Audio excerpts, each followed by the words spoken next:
باللہ من الشیطان الرجیم بسم اللہ الرحمن الرحیم السلام علیکم ورحمۃ اللہ وبرکاتہ۔ دوستوں ساتھیوں، آج شب معراج کے حوالے سے مختصر گفتگو کروں گا، امید کروں گا کہ آپ اس میں ساتھ رہیں گے۔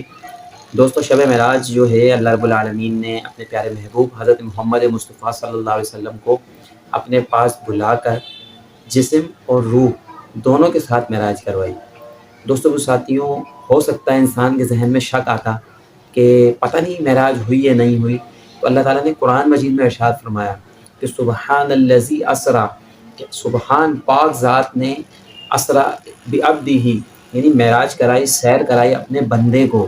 یعنی دیکھیں دوستوں ساتھیوں، بندہ اللہ رب العالمین نے اپنے بندے کو سیر کروائی، بلایا اپنے پاس، تو قرآن میں ارشاد فرمایا سبحان الذی اسریٰ بعبدہ لیلا من المسجد الحرام الی المسجد الاقصی، کہ رات کے قلیل حصے میں مسجد حرام سے مسجد اقصی کی طرف سفر کروایا۔ دوستوں ساتھیوں، بہت سارے اس میں پہلو نظر آئیں گے، اور سب سے بڑی بات جو اس میں نمایاں نظر آتی ہے، اس پیغام جو اس شب معراج کا پیغام ہے دوستوں ساتھیوں، وہ نماز ہے، جو اللہ رب العالمین نے اپنے پیارے محبوب کو اپنے پاس بلا کر تحفہ دیا۔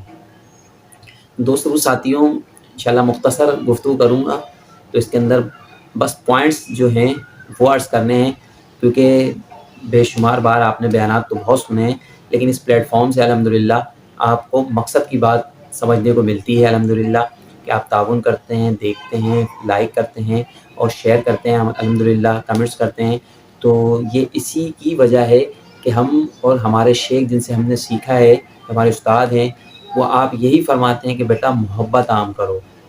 کفر کے فتوے، معاملات سب کچھ لوگ کر رہے ہیں، آپ نے کچھ الگ کرنا ہے۔ جو اللہ اس کے رسول کا پیغام تھا وہ لوگوں تک اصل پہنچانا ہے، اللہ کے دین کا ڈنکا بجانا ہے، لوگوں تک اللہ کا پیغام پہنچانا ہے، لوگوں کے دلوں میں اللہ کا نام نقش کرنا ہے۔ تو دوستوں ساتھیوں، میں عرض یہ کر رہا تھا کہ اللہ رب العالمین سے ملاقات کے لیے اللہ رب العالمین نے حکم فرمایا کن کو، یعنی ملائکہ کے سردار کو حکم دیا جا رہا ہے کہ میرے ملائکہ، میرے فرشتے، تم جاؤ اور میرے محبوب کو میرے پاس لے کر آؤ۔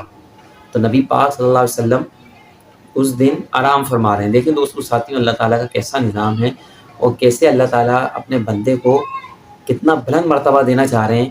تو دوستوں ساتھیوں، آپ واقعی سے اندازہ لگائیے گا کہ یہاں اللہ کے رسول آرام فرما رہے ہیں۔ ہوتا تو یہ تھا کہ اللہ کے رسول عبادت میں مشغول ہوتے تھے، رات میں بہت عبادت کرتے تھے، صرف کس کے لیے؟ امت کے لیے ہوتے تھے۔ دوستوں ساتھیوں، یقین جانے ہم نے قدر حق ادا نہیں کیا، ہم نے سارے دنیا کے کام کیے، میرے شیخ فرماتے ہیں، صرف نہیں کیا نا دوستوں ساتھیوں، اللہ اس کے رسول کو خوش نہیں کیا۔ تو اس پلیٹ فارمز پہ آپ کو الحمدللہ بہت اچھی پیاری پیاری باتیں سیکھنے کو ملیں گی، بس آپ اس میں ہمارا ساتھ دیں، تعاون کریں گے تو انشاءاللہ تعالیٰ اور بھی فائدہ ہوگا۔ دوستوں، میں عرض یہ کر رہا تھا کہ جب آپ کو بلایا گیا تو جبریل علیہ السلام تشریف لے کر آئے، تو دیکھا کہ اللہ کے رسول آرام فرما رہے ہیں، تو آپ نے یہ گوارا ہی نہیں کیا کہ میں اللہ کے رسول کی نیند میں خلل پیدا کروں۔ تو آپ اللہ کے پاس پہنچے اور اللہ سے عرض کیے، رب کریم تیرا بندہ، تیرے محبوب پاک تو آرام کر رہے ہیں، میں ان کو جگا نہیں سکا۔ تو اللہ نے فرمایا، اے میرے فرشتے، تم اپنے ہونٹ ہے نا، ان ہونٹوں کو نا محبوب کے قدموں پہ لگا دو۔ فرشتوں کے سردار ہیں، اور یہاں انبیاء کے سردار خاتم النبیین حضرت محمد مصطفیٰ صلی اللہ علیہ وسلم کو آپ لینے آ رہے ہیں، اور کس طریقے سے جگا رہے ہیں؟ اپنے ہونٹ، یہ کافور کے ہونٹ ہوتے ہیں، آپ کے جو فرشتے ہیں ان کے کافور کے ہونٹ ہیں، تو یہ جب لگاتے ہیں تو ٹھنڈک محسوس ہوتی ہے۔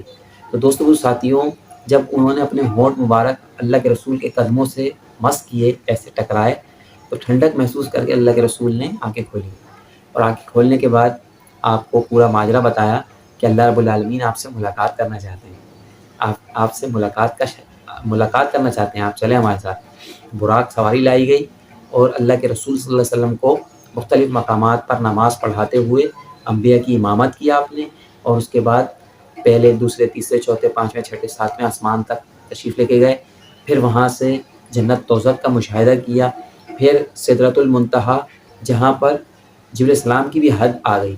اب یہاں سے آگے ایک بال بھی اگر ہلیں گے تو دونوں پر جل کے خاک ہو جائیں گے۔ تو یہاں بتانا مقصود دوسرا آپ دیکھیں پوائنٹ یہ ہے کہ یہاں بتانا مقصود یہ ہے کہ جہاں فرشتوں کی انتہا ہو جاتی ہے، وہاں سے محمد مصطفیٰ صلی اللہ علیہ وسلم کی ابتدا ہو رہی ہے۔ تو کیا ہی پیاری بات دیکھیں آپ دوستو ساتھیوں کہ اللہ تعالیٰ نے اپنے محبوب کو کیا مقام عطا فرمایا کہ جہاں تمام نور کی انتہا ہے وہاں سے خاتم النبیین صلی اللہ علیہ وسلم کی ابتدا ہے، اور آگے کیا راز ہیں یہ تو اللہ جانے اور محبوب جانے۔ تو اس جو شعر ایک بیان کرتے ہیں، کہتے ہیں کہ ہیں کتنی منزلیں آگے محمد جانے اور خدا جانے۔ تو دوستوں کو ساتھیوں اللہ کے رسول صلی اللہ علیہ وسلم وہاں پہنچے جہاں کسی کا گمان بھی نہیں جا سکتا، اور اللہ نے آپ کو اپنے پاس بلایا اور پوچھا اے میرے محبوب آپ قریب ہو۔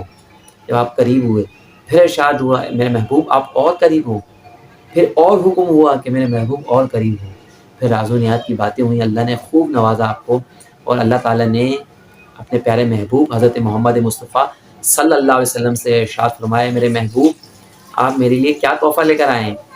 تو نبی اکرم صلی اللہ علیہ وسلم نے فرمایا اے اللہ میں وہ تحفہ لے کر آیا ہوں جو آپ کے پاس بھی نہیں۔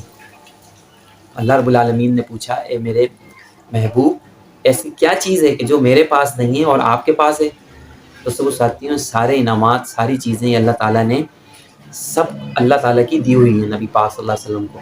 تو اللہ رب العالمین کے پیارے محبوب صلی اللہ علیہ وسلم نے ارشاد فرمایا اللہ رب العالمین میں عاجزی لے کر آیا ہوں، میں انکساری لے کر آیا ہوں، میں بندگی لے کر آیا ہوں، یہ تو آپ کے پاس نہیں ہے کیونکہ آپ خالق کائنات ہیں، آپ نے دنیا کو تخلیق کیا ہے، ہمیں پیدا کیا ہے، چرند پرند ہر جاندار شے کو پیدا کیا ہے۔ تو اللہ رب العالمین آپ کے پاس عاجزی نہیں ہے کیونکہ آپ خالق مطلق ہیں، ہر چیز کو کن کہتے ہیں اور وہ چیز ہو جاتی ہے۔ تو اللہ تعالیٰ میں آپ کے پاس بندگی لے کر آیا ہوں، عاجزی لے کر آیا ہوں، انکساری لے کر آیا ہوں۔ دوستو ساتھیوں شاعرین اس سے بھی ایک چیز نقل کرتے ہیں کہ یہاں حضور نبی اکرم صلی اللہ علیہ وسلم نے تعلیم دی کہ جب بھی تمہیں کوئی کام ہو تو اللہ کی بارگاہ میں عاجزی انکساری کرو، اللہ تعالیٰ رزق نواز دے گا، اللہ تعالیٰ بلند مرتبہ عطا فرمائے گا۔ تو دوستو ساتھیوں اللہ تعالیٰ کے محبوب صلی اللہ علیہ وسلم نے آپ وہاں ارشاد فرمایا کہ میں عاجزی لے کر آیا ہوں، انکساری لے کر آیا ہوں، بندگی لے کر آیا ہوں۔ پھر اللہ رب العالمین نے آپ کو 50 نمازوں کا تحفہ عطا فرمایا۔ دوستوں ساتھیوں 50 نمازیں جب آپ خوشی خوشی لے کر آنے لگے تو رستے میں حضرت موسیٰ علیہ السلام سے ملاقات ہوئی تو موسیٰ علیہ السلام نے کہا کہ اللہ رب العالمین نے آپ کو کیا عطا فرمایا ہے؟ تو اللہ کے رسول صلی اللہ علیہ وسلم نے فرمایا کہ موسیٰ مجھے 50 نمازیں عطا کی گئی ہیں۔ تو کہا کہ اللہ کے نبی آپ کی امت 50 نمازیں نہیں پڑھ سکتی، آپ ایسا کریں اللہ سے ملاقات کے لیے جائیں، ان سے کہیں کہ نمازیں کم کر دیں، تخفیف کر دیں۔ جب اللہ کے رسول تشریف لے کے گئے واپس اپنی امت کے لیے دوستوں ساتھیوں اپنی امت کے لیے تشریف لے کے گئے اور کہا کہ اللہ رب العالمین میری امت کی نماز نہیں پڑھ سکتی، تو اللہ تعالیٰ نے 5 کم کر دی، 45 ہو گئی۔ پھر آپ تشریف لے کر آئے۔ دوستوں ساتھیوں یہ کیفیت بنی رہی، موسیٰ علیہ السلام بھیجتے رہے اور وہ اللہ کے رسول صلی اللہ علیہ وسلم تشریف لے کے جاتے رہے۔ دوستوں ساتھیوں اس میں بھی ایک نقطہ بیان فرمایا حضور دین نے کہ یہ جو جانا اور آنا تھا اس کے درمیان جو رابطہ تھا، کیونکہ حضور کی آنکھوں میں وہ نور چمک رہا تھا کہ جو موسیٰ علیہ السلام نے بھی نہیں دیکھا تھا۔ کوہ طور پر تشریف لے کے گئے حضرت موسیٰ علیہ السلام اور کہا اللہ رب العالمین میں آپ کو دیکھنا چاہتا ہوں۔ اللہ نے فرمایا موسیٰ تم مجھے نہیں دیکھ سکتے۔ اللہ رب العالمین ضد کرنے لگے اللہ تعالیٰ مجھے اپنا آپ دکھائیں، تو اللہ نے فرمایا موسیٰ آپ نہیں دیکھ سکتے۔ اللہ نے ایک تجلی ڈالی، موسیٰ علیہ السلام بے ہوش ہو گئے، تو تجلی دیکھ۔ دوستوں یہاں بھی دیکھیں ایک پوائنٹ ملتا ہے کہ جہاں تمام انبیاء کی انتہا وہاں حضور نبی کریم صلی اللہ علیہ وسلم کی ابتدا کر رہے ہیں اللہ کے رسول، دیکھیں وہ دیکھ رہے ہیں جس کو کسی آنکھ نے نہیں دیکھا۔ دوستوں کو ساتھیوں جب آپ تشریف لے کے جاتے رہے اور آتے رہے تو موسیٰ علیہ السلام آپ کی آنکھوں میں وہ تجلی وہ معاملات جو آپ دیکھتے تھے اس کا مشاہدہ کر رہے تھے، صرف اسی لیے آپ کو بار بار بھیجتے تھے اور آپ تشریف لے کے جاتے تھے۔ آخر میں جب 5 نمازیں رہ گئیں دوستوں یہ آخری بات کر کے عرض کروں گا اور ختم کریں گے کہ جب اللہ کے رسول صلی اللہ علیہ وسلم صرف 5 نمازیں رہ گئیں تو اللہ کے رسول نے فرمایا موسیٰ مجھے حیا آتی ہے کہ میں اللہ کے پاس جاؤں اور یہ 5 نمازیں بھی معاف فرماؤ۔ دوستوں کو ساتھیوں یہ جو 5 نمازیں ہمارے لیے ہیں ان کا ثواب اور رتبہ اتنا ہے کہ جو 5 نمازیں پڑھے گا ان کو 50 کا ہی رتبہ دیا جائے گا۔ تو دوستوں کو ساتھیوں یہ جو شب معراج ہے ہم نے بہت مختصر کر کے آپ کے سامنے پیش کیا ہے۔ اللہ تعالیٰ ہمارے کہنے کو سننے کو اپنی بارگاہ میں قبول فرمائے۔ اور دوستوں کو ساتھیوں جو پیغام ہے وہ آج کا پیغام یہ ہے کہ شب معراج جو رتبہ اللہ رب العالمین نے اپنے محبوب کو عطا کیا اپنے پاس بلا کر معراج کرائی، یقین جانے دوستوں کو ساتھیوں ہماری معراج کیا ہے؟ ہماری معراج نماز ہے، مسلمانوں کی معراج نماز ہے۔ جو بندہ نماز پڑھے گا وہ اللہ تعالیٰ کے بہت قریب ہوگا، اللہ تعالیٰ کو اپنے قریب پائے گا۔ تو دوستو ساتھیوں، مجھے اور آپ کو کوشش کرنی ہے کہ ہمیں دن میں 5 وقت کی نماز تکبیر اولیٰ کے ساتھ پہلی صف میں اللہ تعالیٰ ہمیں توفیق دے، پڑھنے کی توفیق دے، اور اس پیغام کو، نماز کے پیغام کو، میرے اس پیغام کو آپ آگے شیئر کریں، لوگوں تک پہنچائیں، خود بھی عمل کریں اور اپنے دوستوں کو بھی عمل کروائیں۔ اللہ تعالیٰ ہمیں دنیا آخرت میں کامیاب فرمائے۔ حضور نبی کریم صلی اللہ علیہ وسلم کے صدقے وسیلے سے اللہ تعالیٰ ہماری تمام جائز حاجت اپنی بارگاہ میں قبول فرمائے۔ وما توفیق الا باللہ۔